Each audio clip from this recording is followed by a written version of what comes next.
Assalamualaikum warahmatullahi wabarakatuh. Salam. Innal hamdalillah nahmaduhu wa nasta'inuhu wa nastaghfiruh wa na'udzu billahi min shururi anfusina wa min sayyiati a'malina may yahdihillahu fala mudhillalah wa may yudlil fala hadiyalah. Asyhadu an la ilaha illallah wahdahu la syarikalah wa asyhadu anna Muhammadan abduhu wa rasuluh. Allahumma shalli wa sallim wa barik ala nabiyyina Muhammadin wa ala alihi wa sahbihi ajma'in. Amma ba'du. Ya ayyuhalladzina amanu taqullaha haqqa tuqatih wa la tamutunna illa wa antum muslimun. Pemirsa LKC TV yang semoga dirahmati oleh Allah dan dimanapun berada, para jamaah rahimakumullah, alhamdulillah, puji syukur kita panjatkan kehadirat Allah Subhanahu wa taala atas segala limpahan rahmat dan kenikmatan yang tiada terhingga banyaknya. Oleh karenanya sebagai hamba Allah yang beriman, wajib kiranya buat kita semua untuk selalu syukur nikmat, dengan harapan semoga Allah akan terus menambah kenikmatan itu kepada kita. Salawat dan salam semoga selalu tetap tercurahkan kepada Rasulullah Sallallahu Alaihi Wasallam, suri teladan terbaik bagi kita semua. Beliau yang telah membimbing umat manusia menuju jalan kebenaran, jalan yang hak, jalan yang diridhai Allah Subhanahu Wa Taala, yakni dengan dinul Islam. Ya, mudah-mudahan kita semua akan mendapatkan syafaat beliau kelak di hari kiamat. Amin ya rabbal alamin. Pemirsa LKC TV dimanapun berada, berbahagia sekali pagi hari ini kembali Allah pertemukan kita dalam satu majelis yang mulia, majelis ilmu dalam kajian kitab Cahaya Ilmu dan Faidah. Masih bersama dengan guru kita Ustadz Ainur Rafiq, pengajar di Pondok Pesantren Islamic Center LKC, Mojokerto, Jawa Timur. Dan pagi hari ini tema yang akan kita bahas terkait hadis menyamak kulit binatang. Dan sebagaimana biasa bahwa nanti di akhir kajian kami akan berikan kesempatan kepada pemirsa di rumah yang ingin bertanya. Silakan bisa melakukan telepon langsung di nomor 081515231031 atau pertanyaan bisa juga disampaikan melalui pesan WA di nomor yang sama. Baik pemirsa LKC TV dimanapun berada, bagaimanakah penjelasan secara lengkap terkait dengan tema kita pada pagi hari ini? Mari langsung saja kita ikuti kajian kitab Cahaya Ilmu dan Faidah bersama guru kita Ustadz Ainur Rafiq. Disilakan. Bismillahirrahmanirrahim. Assalamualaikum warahmatullahi wabarakatuh. Waalaikumsalam warahmatullahi wabarakatuh. Alhamdulillahi nahmaduhu wa nasta'inuhu wa nastaghfiruh wa natubu ilaih. Asyhadu an la ilaha illallah wahdahu la syarikalah wa asyhadu anna Muhammadan abduhu wa rasuluh. Allahumma shalli wa sallim wa barik ala Sayyidina Muhammadin wa ala alihi wa ashabihi wa man tabi'ahum bi ihsanin ila yaumiddin. Amma ba'd. Ya ayyuhalladzina amanu taqullaha haqqa tuqatih wa la tamutunna illa wa antum muslimun. Para jemaah kaum muslimin, pemirsa LKC TV dimanapun berada, kita bersyukur pada Allah Subhanahu wa taala pada malam ini, pada pagi hari ini kita kembali diizinkan oleh Allah Subhanahu wa taala untuk berthalabul ilmi. Mudah-mudahan ilmu kita semakin bertambah sehingga bertambah pula ketakutan, rasa takut kita kepada Allah Subhanahu wa taala. Salatan wa salaman, salawat dan salam mudah-mudahan tetap tercurahkan kepada Rasulullah Muhammad sallallahu alaihi wasallam. Para jemaah pemirsa LKC TV dimanapun berada, pada pagi hari ini kita akan melanjutkan pembahasan kitab hadis atau buku hadis tematik Cahaya Ilmu dan Faidah. Kita sampai pada hadis yang ke-17, yaitu terkait dengan menyamak kulit binatang, ya, menyamak kulit binatang. Bismillahirrahmanirrahim. An Ibni Abbasin radhiyallahu anhu qala Rasulullah sallallahu alaihi wasallam idza tubigha al-ihabu faqad tahura. Rawahu Muslim. Dari Ibnu Abbas radhiyallahu an, qala, dia berkata, qala, telah bersabda Rasulullah sallallahu alaihi wasallam, idza dubigha, apabila disamak, al-ihabu, yaitu kulit binatang, ya, al-ihabu kulit binatang faqat tahura, maka sungguh ia menjadi suci. Faqat tahura, maka sungguh ia menjadi suci.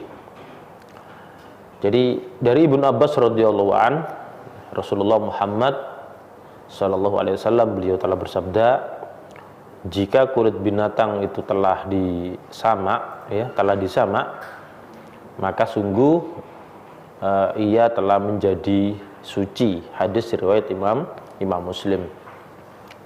Para jemaah, jadi di dalam hadis ini Rasulullah Muhammad SAW menjelaskan kepada kita semua bahwa kulit bangkai binatang yang telah mati, ya, yang kulitnya ini bisa kita manfaatkan, bisa kita pergunakan untuk keperluan sehari-hari, ya, tapi syaratnya kulit tersebut harus disamak dulu, yaitu dikuliti, lalu kemudian kulit tersebut dicuci, dibersihkan dari najis, dibersihkan dari kelembapannya, dipisahkan dari lemak-lemak yang menempel darinya.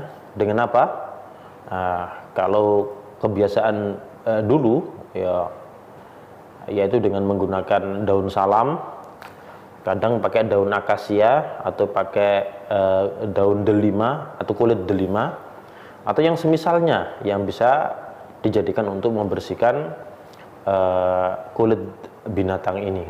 Nah, maka itu kalau sudah dilakukan, maka kulit ini bisa kita manfaatkan untuk keperluan sehari-hari, ya.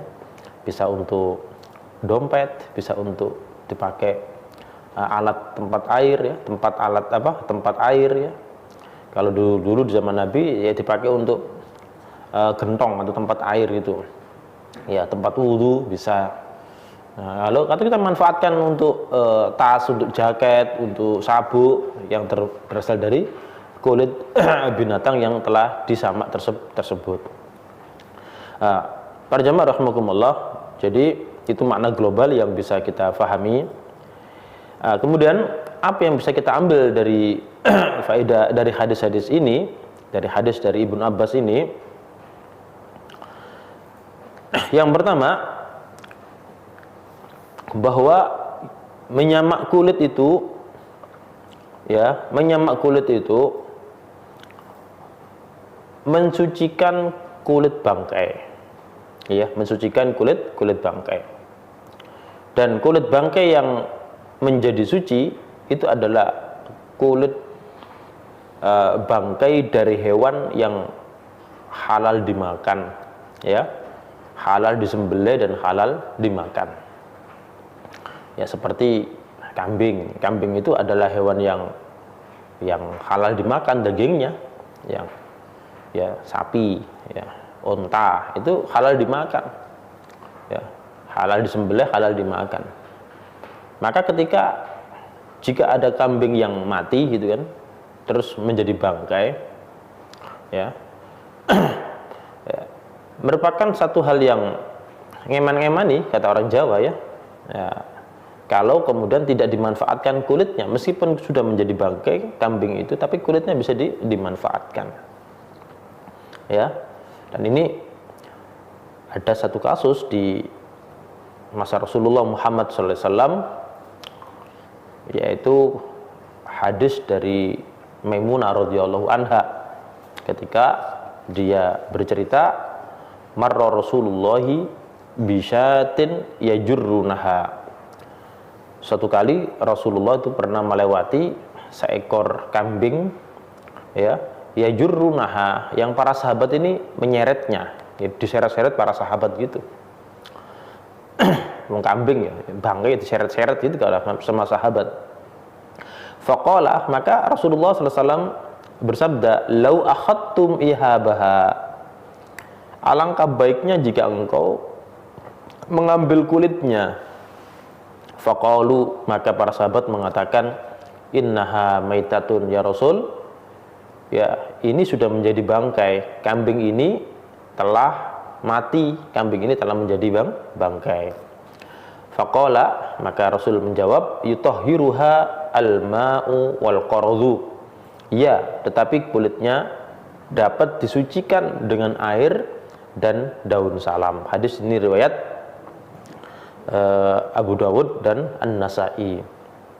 Para jamaah rahimakumullah, nah inilah yang kemudian dipakai dasar oleh madhab Hambali dan pendapat Imam Ibnu Taimiyah bahwa ya, kulit bangkai yang bisa menjadi suci adalah kulit dari hewan yang halal disembelih dan halal dimakan. Jadi bangkainya kambing, bangkainya sapi, bangkainya onta gitu, ya, bangkainya kuda barangkali. Kuda kan juga halal dimakan dagingnya, maka boleh dimanfaatkan. Ketika itu semua mati tanpa disembelih atau bangkai menjadi bangkai gitu, maka kulitnya bisa dimanfaatkan untuk keperluan manusia. Syaratnya harus disamak terlebih dahulu, yaitu kulitnya dicuci, dibersihkan, ya, untuk dihilangkan kelembapan kulitnya, dihilangkan najisnya, maka setelah itu boleh dimanfaatkan kulit tersebut. Kemudian Imam Ibnu Hazm rahimahullahu taala, beliau juga menjelaskan wattafaqu anna jilda ma yu'kalu lahmuhu idza dukiya tahirun jaizu isti'malihi wa bai'ihi. Kata beliau bahwa wattafaqu, para ulama ini bersepakat, anna jilda ma yu'kalu lahmuhu, bahwa kulit hewan yang bisa dimakan dagingnya, idza dukiya, apabila disembelih, maka tohirun, maka itu adalah suci, maka itu adalah suci. Jaizu isti'malihi, ya, boleh dipergunakan, wa bai'ihi, dan boleh menjualnya. Nah, ini Imam Ibnu Hazm menguatkan pendapat-pendapat yang tadi sudah dijelaskan, termasuk oleh madzhab Imam Hambali dan juga Imam Ibnu Taimiyah rahimahullah taala, bahwa sekali lagi para ulama sepakat bahwa kulit dari hewan yang bisa dimakan dagingnya jika disembelih, ya, maka itu adalah suci, boleh digunakan dan boleh dijual. Para jamaah rahimakumullah, jadi itu yang sudah jelas. Jadi bangkai sapi, bangkai kambing, dan yang semisalnya, ini tetap bisa dimanfaatkan kulitnya jika disamak, karena hewan-hewan tersebut adalah hewan yang halal dimakan dagingnya. Adapun kulit anjing ataupun kulit babi, para jamaah rahimakumullah, tetap najis. Ya, kenapa? Karena anjing sama babi merupakan najis aini. Najis aini itu adalah najis pada benda tersebut. Jadi najis benda, artinya meskipun disamak, tetap saja kulit babi atau kulit anjing tetap tidak bisa menjadi suci dan halal dimakan. Tidak bisa, ya. Jadi tidak bisa menjadi suci dan juga tidak bisa menjadi halal jika dimakan meskipun disamak, ya. Dan juga tidak boleh dipergunakan untuk yang lain, ya, entah itu untuk keperluan, nah, tidak bisa, ya. Sebagaimana juga yang ada pada darahnya, sama darahnya, kencingnya, yang semisalnya, ya, sama semua. Ya, demikian juga pada najis-najis aini yang lain. Ya, bagaimanapun caranya, ya, diolah kayak apapun, tetap yang namanya bangkai ya tetap bangkai, darah ya darah, ya kencing ya kencing. Itu najis aini. Jadi tidak bisa menjadi suci dengan cara apapun, ya. Ini pendapat, ya, Imam Syafi'i, termasuk mazhab Syafi'i, gitu ya. Nah, ini kemudian At-Tirmidzi rahimahullah taala, beliau mengatakan, wal amalu ala hadza inda aktsari ahli ilmi qalu fi juludil maitati idza dubighat faqad tahurat. Kata beliau, wal amalu ala hadza, ya, inda aktsari adil ilmi. Mayoritas ulama menjadikan hadis ini, yaitu hadis dari Ibnu Abbas radhiyallahu an di atas, sebagai landasan untuk diamalkan. Qalu, mereka para ulama berkata, fi juludil maitati, ya, bahwa kulit bangkai idza dzubiqat apabila disamak, faqat tahurat, maka itu bisa menjadi suci. Qala Abu Isa, maka berkatalah Abu Isa yaitu Imam At-Tirmidzi, qala Asy-Syafi'i, berkata Imam Asy-Syafi'i, ayyuma ihabi maitatin, mana saja bangkai, ya, mana saja kulit bangkai idza dubigha, apabila disamak, faqad tahura, maka sungguh ia menjadi suci, illal kalba wal khinzira, kecuali apa? Anjing dan babi. Jadi meskipun ini disamak tetap tidak bisa menjadi suci, yaitu anjing dan babi. Para jamaah rahimakumullah. Kemudian faedah berikutnya tadi sudah dijelaskan bahwa menyamak kulit bangkai itu berlaku hanya untuk hewan yang halal dimakan dagingnya saja, bukan dari hewan buas atau hewan yang haram dimakan dagingnya, seperti buaya misalkan, ular, harimau, ya, atau yang semisalnya. Meskipun ya disamak, tetap saja itu tidak diperbolehkan untuk dimanfaatkan, ya, meskipun itu hanya untuk dompet, untuk sabuk, untuk jaket, tas, dan yang semisalnya. Nah, sekarang kan tren ini menjadi lifestyle, menjadi gaya hidup masyarakat modern. Jadi kalau tas itu, ya, tasnya bermerek dan itu berasal dari bahan dasar kulit hewan buas. Ya, pernah kami jalan-jalan saat mengantar anak-anak PDR yang di Singapura itu, pernah melihat toko, ya, toko yang sangat besar itu, dan kami sempatkan masuk. Ternyata di situ macam-macam itu, ada tas, ada jaket yang mahal-mahal sampai 500 juta, sampai ya angka sekitar gitu. Ternyata bahan dasarnya adalah kulit, ya, dan kulitnya itu adalah kulit dari hewan-hewan yang buas, yang kelihatan mata itu ya dari harimau, dari kulit ular itu. Jadi luar biasa itu, dan itu menjadi lifestyle, jadi gaya hidup masyarakat modern. Tetap makanya Islam memberikan satu arahan-arahan, jangan sampai modernitas ini menjadi malapetaka untuk kita semua, terutama untuk kaum muslimin. Kemudian berdasarkan satu riwayat dari Abu Malih bin Usama, dari ayahnya, dia berkata, anna Rasulullah sallallahu alaihi wasallam naha an juludis sibai, bahwa Rasulullah itu melarang kulit hewan buas. Maksudnya hewan buas yang mati, ya, terus kemudian dikuliti, kulitnya dimanfaatkan untuk suatu keperluan, ya, ini dilarang oleh Rasulullah Sallallahu Alaihi Wasallam. Naha an juludis sibai, bahwa Nabi melarang apa? Kulit hewan buas. Kemudian juga ada riwayat dari Al-Miqdam bin Ma'di Karib.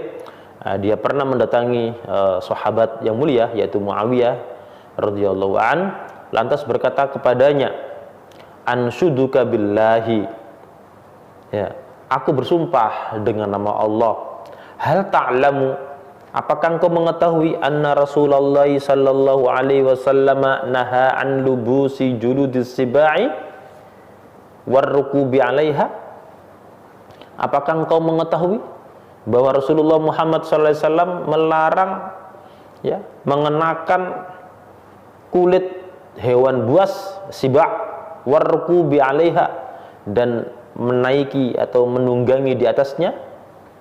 Qala, maka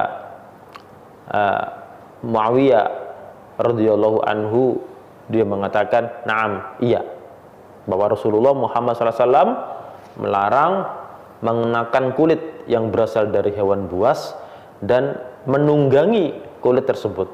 Mungkin pelana ya, pelana onta atau pelana kuda yang terbuat dari kulit binatang buas, maka ini tidak diperbolehkan untuk dipakai pelana. Atau mungkin sofa atau kursi yang mungkin itu juga berasal dari kulit hewan buas, maka tidak boleh menduduki kursi tersebut karena memang itu berasal dari apa? Dari julud as-siba, dari kulit binatang buas. Nah, ini hadis riwayat Imam Abu Dawud dan sanadnya dianggap jayyid ya oleh Syekh Albani, dan para perawinya itu thiqah, semuanya adalah terpercaya. Jadi demikianlah ya, para ulama juga demikian. Para ulama sejak dari kalangan sahabat ya, dari dulu itu sudah memakruhkan, mereka tidak menyukai gitu menggunakan kulit bangkai dari hewan buas yang tidak bisa dimakan dagingnya. Jadi hewan buas yang nggak bisa dimakan dagingnya ini tidak disukai kalau kulitnya dipakai.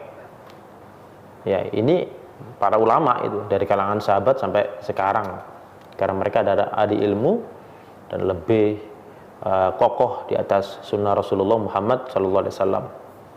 Sebagaimana yang dikatakan oleh Syekh Muhammad Salih Al-Munajjid, beliau mengatakan wal adharu anna jildal hayawani alladhi la yu'kalu lahmuhu ghairu tahirin sawa'un tubigha am lam yudbagh li anna al-juru dan najasah la tathuru bittibaghi. Apa menurut beliau? Wal adhar, dan pendapat yang benar, anna jildal hayawan, sesungguhnya kulit binatang, alladzi la yu'kalu lahmuhu, yang kulitnya tidak bisa dimakan, itu ghairu tahir, itu tidaklah suci, tidak suci. Jadi kulit hewan yang tidak bisa dimakan saat hidupnya, dagingnya enggak halal untuk dimakan, maka kulitnya itu dianggap ghairu tahir, tidak suci. Sawa'un tubigha, sama saja apakah kulit itu disamak, am lam yudbagh, apalagi tidak disamak, tetap dianggap tidak suci. Dia mengatakan li'annal julu dan najasah la tathuru bittibaghi, karena kulit yang najis itu tidak bisa suci dengan disamak. Jadi meskipun disamak tidak menjadikan kulit tersebut menjadi suci, tetap najis karena dianggap najis aini. Itu Saleh bin Munajjid. Kemudian Imam At-Tirmidzi rahimahullah taala juga menjelaskan, ya beliau cantumkan ini di dalam sunannya ya, dan ini telah ditahqiq hadis ini oleh Syekh Albani dan juga oleh Syekh Ahmad Syakir ya. Beliau mengatakan waqala ba'du ahli ilmi min ashabin nabiyyi wa ghairihim innahum karihu juludas sibai, bahwa sebagian ulama dari kalangan sahabat Nabi wa ghairihim, dan selain mereka, annahum karihu, sesungguhnya mereka tidak menyukai, mereka memakruhkan juludas sibai, kulit binatang buas, wa in dubigha, meskipun telah disamak, wa huwa qaulu Abdullah bin Mubarak, dan itu adalah pendapat Abdullah bin Mubarak, wa Ahmad, dan Imam Ahmad, wa Ishaq, dan Ishaq, wa syaddadu fi lubsiha was salati fiha, dan mereka bersikap tegas di dalam memakainya dan mengenakannya saat sholat, saat sholat. Qala Ishaq bin Ibrahim, telah berkata Ishaq bin Ibrahim, innama ma'na qauli Rasulillah sallallahu alaihi wasallam, sesungguhnya makna sabda Nabi Muhammad sallallahu alaihi wasallam, ayyuma ihabin dubigha faqad tahura, ya sebagaimana hadisnya di atas, mana saja ya bangkai atau kulit yang telah disamak, ya, maka itu menjadi suci, ya. Jadi kulit apapun jika disamak maka itu akan menjadi suci. Makna hadis tersebut adalah dikatakan jildu ma yu'kalu lahmuhu, yaitu kulit yang bisa dimakan dagingnya saja. Kulit yang bisa dimakan dagingnya saja. Ini tafsirnya para ulama. Jadi kalau tafsir kita, pandangan kita, kalau nggak membaca tafsir, maka akhirnya ngelantur. Jadi seakan-akan kulit mana, hewan mana saja, akhirnya semua hewan kecuali babi dan anjing misalkan, maka itu boleh dipergunakan setelah disamak. Itu kalau pemikiran kita. Tetapi kalau para ulama bilang, ya, yang dimaksud ayyuma ihabin dubigha faqad tahura, ya, kulit apapun jika disamak maka itu menjadi suci. Maksudnya apa? Yaitu jildu ma yu'kalu, kulit yang hanya bisa dimakan dagingnya, kulit hewan yang bisa dimakan dagingnya, ya, yaitu ya yang halal itu kayak kambing, kayak sapi, kayak apalagi kayak onta, ya, itu silahkan boleh seperti itu. Hakadha fassarahu An-Nadhr bin Shumail, demikianlah yang telah ditafsirkan oleh An-Nadhr bin Shumail. Wa qala Ishaq, ya, wa qala Ishaq qala An-Nadhr bin Shumail innama yuqalu al-hiyabu li jildi ma yuqalu lahmuhu.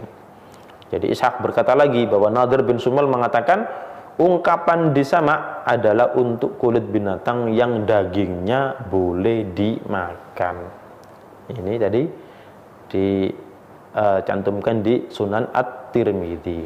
Para jamaah rahimakumullah, ini terkait masalah, ya, kulit bangkai. Ya, tadi sudah disampaikan di atas bahwa kulit bangkai yang boleh dipergunakan setelah disamak itu adalah kulit dari hewan yang halal dimakan dagingnya saat hidupnya, ya. Namun demikian tetap saja ada perbedaan di kalangan ulama terkait antara boleh dan tidak boleh memakai atau menggunakan kulit hewan yang tidak bisa dimakan dagingnya. Misalkan hewan buas kan nggak halal dimakan dagingnya, maka ada yang mengatakan kulitnya bisa dimakan, bisa dimanfaatkan, misalkan, ya, misalkan kulitnya ular itu boleh dimanfaatkan. Nanti akan ada penjelasan. Memang ada perselisihan di kalangan sebagian ulama seperti itu. Sebagaimana pendapat yang membolehkan tadi sudah saya sampaikan, pendapat yang tidak memperbolehkan tadi sudah saya sampaikan di awal. Adapun pendapat-pendapat yang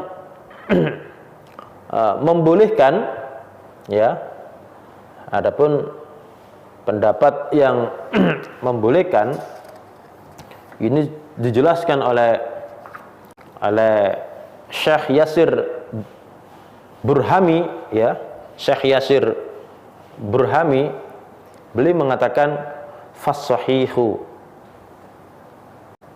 ya, fas-sahihu anna jildat thu'bani dakhilun fi umumi qaulin Nabi sallallahu alaihi wasallam. Yang benar adalah kulit ular termasuk keumuman hadis Nabi Muhammad sallallahu alaihi wasallam. Ayyuma ihabin dubigha faqad tahura, kulit apapun yang disamak maka itu menjadi suci, ya. Wa inda Muslim idza dubigha alihab faqad tahura. Jadi dia mengutip, ya, mengutip kaulnya Rasulullah SAW, ayyuma ihabin dubigha faqad tahura, kulit manapun yang bisa disamak, ya, itu maka menjadi suci. Dia mengatakan kulitnya thu'ban, kulitnya ular masuk di dalam keumuman hadis ini. Itu kata Syekh Yasir Al-Burhami. Itu, ya. Kemudian juga oleh Imam Taqiyuddin Al-Hisni, beliau mengatakan al-hayawanul ladzi yanjusu bil mauti idza dubigha jilduhu yathuru bid-dibaghi sawa'un fi dzalika ma'kulul lahmi aw ghairihi. Jadi hewan yang menjadi najis karena matinya, ya, hewan yang menjadi najis karena matinya, maka jika disamak kulitnya akan menjadi suci karena samak tersebut. Apakah hewan itu bisa dimakan ataukah tidak, itu sama saja. Ini pendapat yang memperbolehkan menggunakan kulit kulit hewan yang telah disamak, ya, meskipun hewan tersebut tidak bisa dimakan dagingnya, ya. Terus apa kesimpulannya? Kesimpulannya adalah, terlepas dari perbedaan ulama tadi terkait boleh dan tidaknya menggunakan kulit bangkai hewan buas yang telah disamak, ada qaul yang menarik yang disampaikan oleh Syekh Muhammad Shalih Al-Munajjid, dan ini merupakan qaul yang mesti kita pegang dan ini sebagai langkah kehati-hatian, jalan selamat untuk kita semua. Beliau mengatakan annahu la haraja fi isti'mali al-asya'i al-masnu'ati. Tidak masalah, ya, fi isti'malil asya'il masnu'ati min jildil hayawani al-ma'kuli al-lahm. Tidak masalah memanfaatkan apa saja yang terbuat dari kulit hewan yang bisa dimakan dagingnya, ya, yang bisa dimakan dagingnya. Wa ammal masnu'u min jildis sibai, adapun yang terbuat dari kulit hewan buas, maka fala yajuzu isti'maluhu mutlaqan, maka dia tidak diperbolehkan menggunakannya secara mutlak. Nah, menurut beliau seperti ini. Jadi nggak masalah, ya, hewan-hewan yang bisa dimakan dagingnya, kulitnya dimanfaatkan, ya, untuk apapun, ya, untuk apapun, silahkan. Menurut Syekh Muhammad Shalih Al-Munajjid, ya, asalkan itu adalah hewan yang halal dimakan dagingnya, ya. Adapun jika kulit tersebut adalah dari hewan buas, maka fala yajuzu isti'maluhu mutlaqan, maka tidak diperbolehkan secara mutlak. Wa amma ma sana'a min jildi hayawanin ghairi ma'kulil lahm, adapun apa-apa yang terbuat dari kulit hewan yang tidak bisa dimakan dagingnya, ya, fal aula tarku isti'malihi, maka yang lebih utama adalah meninggalkan mempergunakannya, liquwatil khilafi fihi, karena begitu kuatnya perselisihan tentang itu.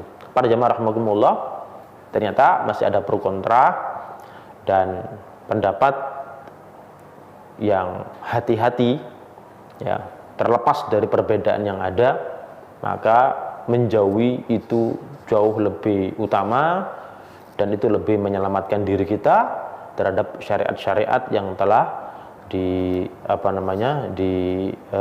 kepada kita semua oleh Rasulullah Muhammad sallallahu alaihi wasallam. Jadi masih banyak alat-alat yang lain yang bisa dipergunakan, ya, untuk kepentingan kita sehari-hari. Adapun kalau untuk kepentingan lifestyle, ya sudahlah, kaum muslimin mempunyai batasan-batasan sendiri, ya, apa saja yang pantas untuk dikenakan dan mana yang tidak pantas dikenakan oleh seorang mukmin. Kalau ada yang lain, kenapa harus memakai jaket yang dari kulit buaya, kulit ular, nah, ya. Jadi kalau bisa dihindari itu semua. Wallahu taala a'lam. Ya, baik, terima kasih Ustaz. Kita akan berikan kesempatan pemirsa untuk bertanya. Ya. Baik pemirsa LKC TV yang semoga dirahmati oleh Allah dan dimanapun berada, demikian tadi penjelasan terkait dengan hadis menyamak kulit binatang. Dan sesaat lagi kami akan berikan kesempatan kepada pemirsa di rumah yang ingin bertanya. Silahkan bisa melakukan telepon langsung di nomor 081515231031, atau pertanyaan bisa juga disampaikan melalui pesan WA di nomor yang sama Namun jangan kemana-mana, tetaplah bersama kami. Kajian akan kita lanjutkan setelah jeda iklan berikut ini.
Baik pemirsa LQCTV dimanapun berada, terima kasih masih bersama kami dalam kajian Kitab Cahaya Ilmu dan Faidah bersama guru kita Ustadz Ainur Rafiq. Dan saatnya saya sapa pemirsa di rumah yang ingin bertanya, silakan bisa melakukan telepon langsung di nomor 081515231031 atau pertanyaan bisa juga disampaikan melalui pesan WA di nomor yang sama. Baik Ustadz, ini sudah ada pertanyaan masuk dari Pak Sugeng Santoso di Jakarta Pusat ini Ustaz. Ya, beliau bertanya, Ustaz, bagaimana menggunakan ikat pinggang atau tas atau sepatu dari kulit ular, buaya, biawak yang sudah kita punya? Apa sebaiknya kita buang atau gimana ini Ustaz? Beliau sudah punya barangkali ini sabuk dari kulit ular atau gimana? Sudah dipakai, nah, tapi setelah tahu ini apakah sebaiknya dibuang atau bagaimana ini, gimana? Mohon penjelasannya Ustaz. Barakallahu fikum Pak Sugeng Santoso. Mudah-mudahan Pak Sugeng Santoso dan keluarga besar yang di sana senantiasa dijaga oleh Allah Subhanahu wa taala. Amin. Baik Pak Sugeng, jadi merupakan satu konsekuensi orang-orang yang beriman kepada Allah Subhanahu wa taala ketika setelah dijelaskan keterangan-keterangan tentangnya dari Allah, tentangnya dari Rasulullah Muhammad SAW, maka suka atau tidak suka maka ya harus diterima apa adanya terkait dengan larangan-larangan Rasulullah Muhammad SAW. Jadi tadi dikatakan bahwa Rasulullah itu hanya memperbolehkan ya hewan-hewan yang halal dimakan dagingnya, ya itu bisa digunakan kulitnya setelah disama. Adapun hewan-hewan yang tadi disebutkan yang tidak halal dimakan saat hidupnya, ya yang tidak menjadi halal setelah disembelih, misalkan ular kan tidak menjadi halal setelah disembelih, ya, seperti buaya tidak menjadi halal setelah disembelihnya, atau harimau dan lain sebagainya, maka kulitnya pun tidak bisa dipergunakan meskipun setelah disama. Maka aksannya lebih baiknya dan merupakan tuntutan satu syariat kepada kita semua, ya kita tinggalkan. Nggak tahu bagaimana caranya untuk meninggalkan itu, gitu kan. Kalau dibuang ya monggo dibuang, atau tidak dimanfaatkan. Jadi nggak perlu dikasihkan orang lain, tetapi juga dibuang saja, itu sudah mencukupi. Ngerti Pak Sugeng nggih? Jadi nggak usah dimanfaatkan kembali. Kalau dulu sudah pernah ya sudah. Nah, sekarang setelah tahu maka mesti ditinggalkan. Wallahu taala a'lam. Ya, baik Pak Sugeng Santoso di Jakarta Pusat. Mudah-mudahan manfaat jawaban yang disampaikan. Ya, baik Ustadz, pertanyaan masuk lagi dari Pak Rohmat di Sidoarjo. Ini beliau bertanya, Ustadz, ini kan ada beberapa orang yang punya hobi berburu, Ustadz. Nah, berburu, barangkali buruannya ini binatang yang halal dimakan barangkali, atau rusa ini kan barangkali bisa dimanfaatkan dagingnya. Tapi dengan berburunya itu dia membawa anjing, Ustadz. Iya. Nah, ini bagaimana status daging maupun kulit dari hewan buruan itu? Gimana, Ustadz? Tayyib. Jadi gini, jadi Pak Rahmat tadi. Pak Rahmat di Sidoarjo. Yang jelas rusa itu merupakan hewan yang halal dimakan dagingnya, rusa itu. Tapi gini, terkait masalah buruan, memang ada model buruan itu secara langsung dengan kita menembak itu ya. Dan itu diatur di dalam ajaran Islam. Kalau nembak, maka saat melepas tembakan itu membaca bismillah.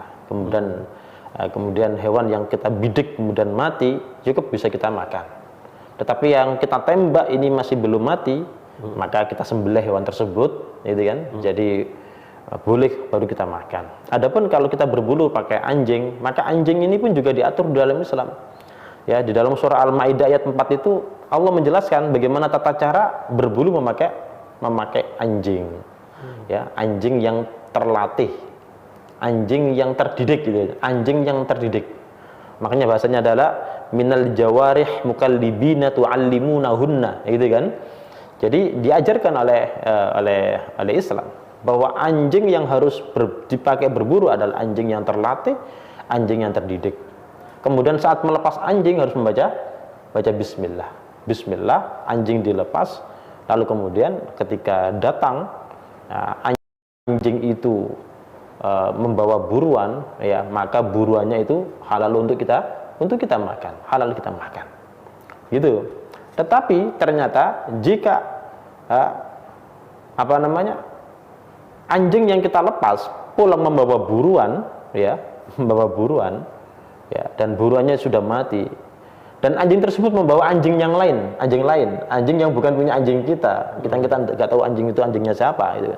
Maka kata Allah Subhanahu Wa Taala, maka itu tidak boleh dimakan, karena boleh jadi bahwa anjing itu bahwa hewan yang mati itu, hewan buruan itu matinya bukan karena anjing kita, tetapi karena anjing yang lain. Nah itu. Jadi syaratnya tadi itu melepas anjing, ya, dalam keadaan membaca bismillah, dan anjing yang kita lepas adalah anjing yang terdidik, yang terlatih. Maka kata Allah Subhanahu Wa Taala, fakulu mimma amsaka alaikum, gitu kan? Maka makanlah apa-apa yang telah didapatkan oleh anjing itu atas kalian.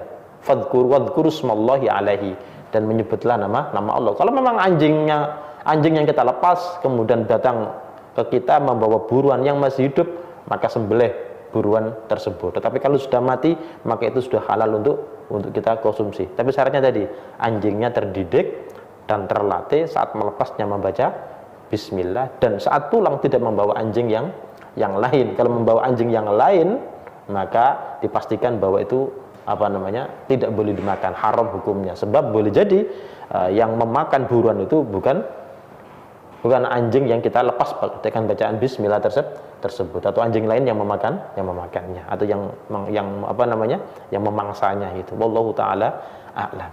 Itu walaupun hewan buruannya terkena air liur anjing, ya, nanti tetap dibersihkan, ya? Tetap dibersihkan. Jadi sebagaimana kemarin kita bahas itu tetap dibersihkan. Ya baik, Pak Rohmat di Sidoarjo, demikian jawaban yang disampaikan, semoga manfaat. Ya, Ustadz, ada pertanyaan masuk lagi dari Pak Mas Hudi di Sidoarjo juga. Ini beliau bertanya, kalau tadi anjing itu dikatakan hewan yang najis ya, termasuk juga kulitnya nggak bisa dimanfaatkan. Tapi kalau hanya sekedar dimanfaatkan untuk menjaga rumah, apakah boleh, Ustaz? Iya, ini pembahasan kemarin satu ya. Iya, ini kemarin ya. Mungkin beliau nggak mengikuti saat itu. Jadi kemarin sudah dijelaskan bahwa man ittakhadha kalban illa kalba masyiatin aw soidin, gitu kan, aw zar'in untukisa min ajrihi kulla yaumin qiratun, bahwa siapa yang memelihara anjing, ingat, kecuali anjing masyiyah. Anjing masyiyah itu anjing yang menjaga hewan ternak. Aw soidin, anjing yang memang dilatih untuk berburu. Aw zar'in, atau anjing yang dipakai untuk menjaga tanaman, ladang, sawah, dan lain sebagainya. Maka selain 3 anjing itu, 3 kemanfaatan itu, maka untuk kisah, maka akan diambil min ajri, pahalanya 1 hari kulla yaumin, setiap hari, qiratun, 1 qirat. 1 qirat itu besar, meskipun kemarin dijelaskan bahwa qirat yang dimaksud adalah bukan seperti qirat yang diterima oleh seorang mukmin ketika mengantarkan jenazah sampai memakamkannya itu, karena kalau itu qirat-qirat yang sudah jelas ukurannya. Tapi kalau qirat ini itu yang indallahnya Allah yang mengetahui. Berarti yang jelas ada pahala-pahala yang diambil oleh Allah Subhanahu Wa Taala dari orang yang memelihara anjing selain 3 anjing tersebut. Bahkan dalam hadis yang lain kirotoni, 2 kirot gitu kan, 2 kirot. Nah, kemudian terkait masalah anjing menjaga rumah kemarin itu memang ada ikhtilaf di kalangan ulama ya. Ada yang mengatakan kalau di dalam mazhab Syafi'iyah, sebagian mazhab Syafi'iyah, bahwa menjaga rumah memakai anjing ya, maka itu dikiaskan dengan dengan hal-hal yang tadi di atas, maka itu diperbolehkan karena sama dengan dikiaskan dengan anjing penjaga tanaman, menjaga ladang, menjaga ternak, menjaga rumah itu dikiaskan, maka sebagian mereka membolehkan. Tapi pendapat yang kuat termasuk Imam Ahmad, Imam Hambali, Imam Maliki dan seterusnya, dan ulama-ulama yang mengikuti mazhab mereka termasuk Imam Ibnu Qudamah Al-Maqdisi, beliau mengatakan tidak diperbolehkan ya. Karena apa? Karena tidak ada nas yang karena nasnya jelas hanya 3 anjing yang dimaksud seperti itu. Apalagi kemudian masa sekarang peran itu bisa digantikan dengan yang lain, bisa security ya, bisa security atau CCTV atau yang lain, tidak harus kemudian anjing yang dipakai untuk menjaga rumah. Terus bagaimana kesimpulannya? Ya, kalau kesimpulannya tetap menjaga syariat itu lebih diutamakan. Jadi tetap kita harus berhati-hati ya. Artinya tidak usah menggunakan anjing di dalam menjaga rumah. Terlepas perbedaan pendapat di kalangan ulama, wallahu taala a'lam. Ya baik Pak Mas Hudi di Sidoarjo, mudah-mudahan manfaat jawaban yang disampaikan. Ustadz, ini barangkali pertanyaan terakhir sebelum kita tutup. Ini dari Bapak Aji di Malang. Ustadz, beliau bertanya, Ustadz, bolehkah kita membunuh binatang yang membahayakan kita, Ustadz? Misalnya masuk rumah, mungkin ada ular atau mungkin kalajengking atau apa, terus kemudian kita bunuh, apakah boleh, Ustadz? Nah, Pak Aji, barakallahu fiik. Malang Pak Aji ya? Malang, insyaallah. Jadi hewan fawasiqah, hewan yang membahayakan itu boleh dibunuh. Kayak cicak misalkan. Cicak itu termasuk hewan fawasiqah menurut Rasulullah SAW. Ya, kalau menurut medis bahwa cicak itu juga membawa penyakit misalkan.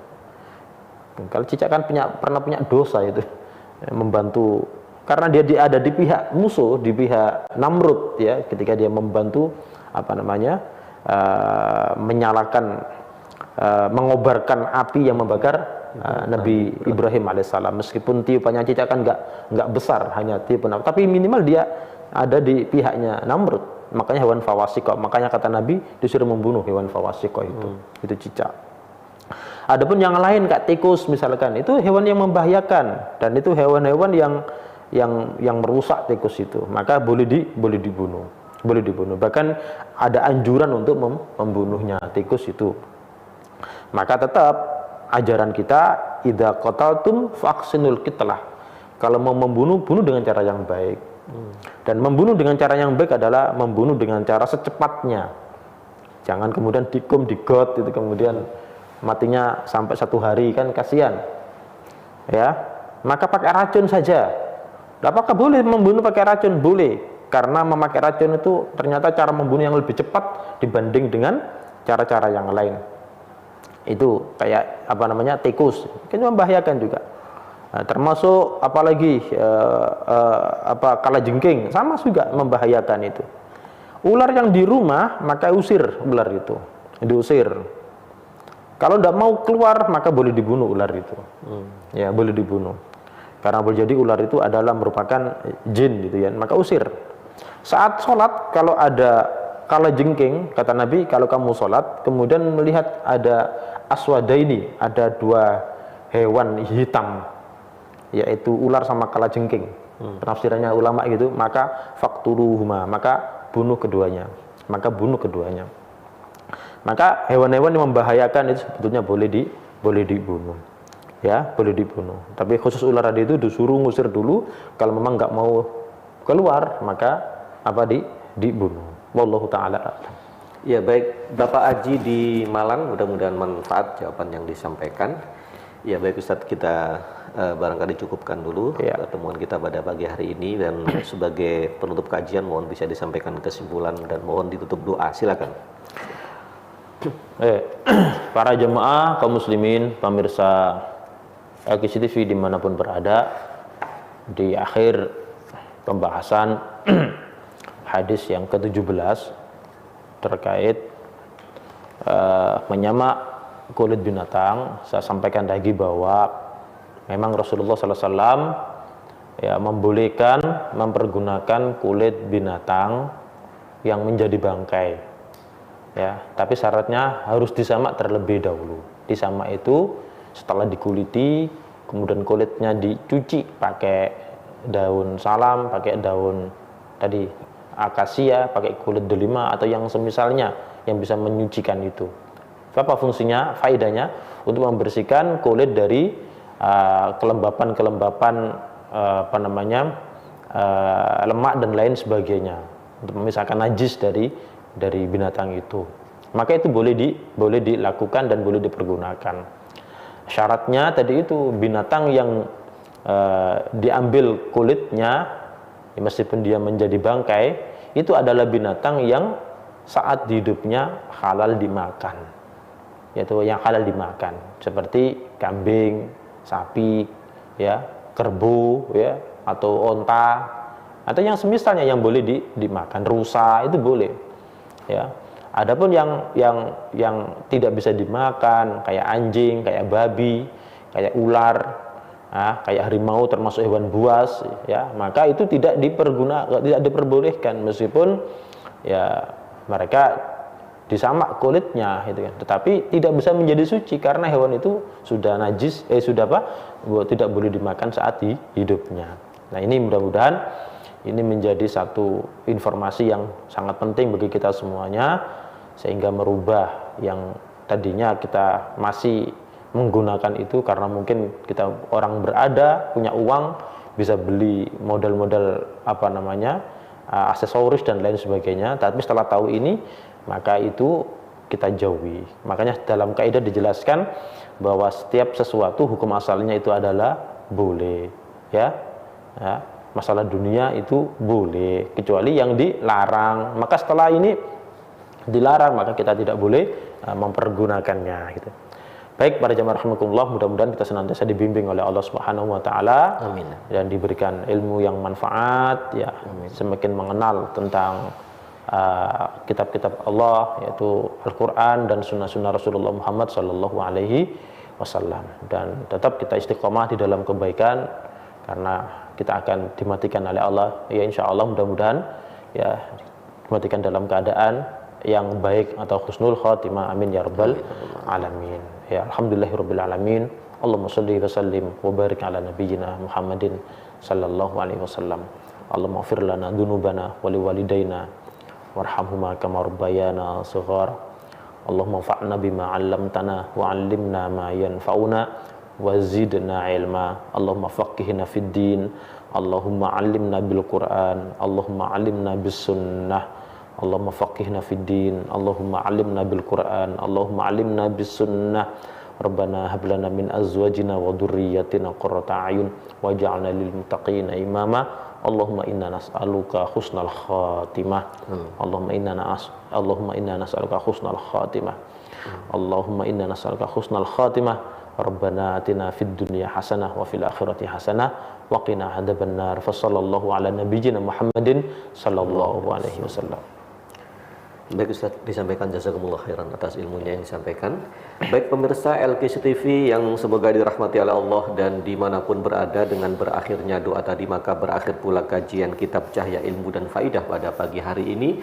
Mudah-mudahan apa yang kita kaji senantiasa menambah wawasan keilmuan kita menjadi ilmu yang manfaat, bisa kita praktekkan di dalam kehidupan kita sehari-hari, dan insya Allah menjadi jariah bagi beliau yang menyampaikan. Amin. Pemirsa LKC TV dimanapun berada, Baitul Mal LKC kembali mengajak kepada Bapak Ibu Saudara sekalian, pemirsa LKC TV dimanapun berada, untuk berinfak melalui Baitul Mal LKC.